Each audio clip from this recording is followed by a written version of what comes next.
mga program po ninyo sir digdi sa Barangay Calawag, ano tangaling mapa-improve po nasa po yung mga kaubinan. Saan po ka mo nagpo-focus sa ngayon? Currently, nag-focus po kami sa education. Actually, we will conduct again a scholarship program. So, mangyayari po iniyo, maybe mid-December, magpapa-exam kami. And actually po, kami po si Nanggana as a national finalist po sa buong Pilipinas po. So, iyo po yan. More on focus po mi po unyan is education. So, Sir, pwede mo pong mahihirasan mo ano so detalles kan po baga na nanggan or naging finalist po ka mo? iyo po. Kaibanan ko po dito si Consular Jefferson Felix sa Quezon City, Manila. Quezon City, Cubao.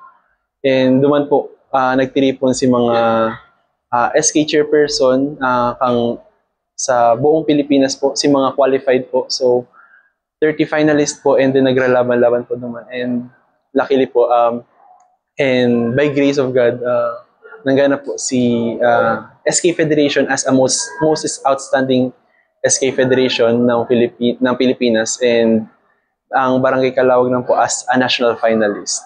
So, sir, sa hiling mo sir, ano ang igwa sa Barangay Calawag para maging finalist po duman?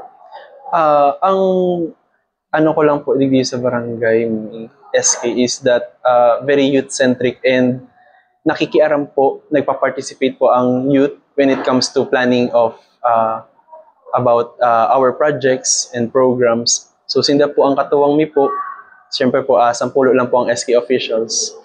Yaon po ang mga youth, especially the youth organizations and the Barangay Youth Development Council. So ang Barangay Youth Development Council po is composed of youth organizations na katuwang po ang sangguniang kabataan ng Calawag. Sir, ang criteria ba para maging finalist today, ano po ito sir? Participation ng youth and participation ng youth sa governance ng SK po. So yun po yung ano.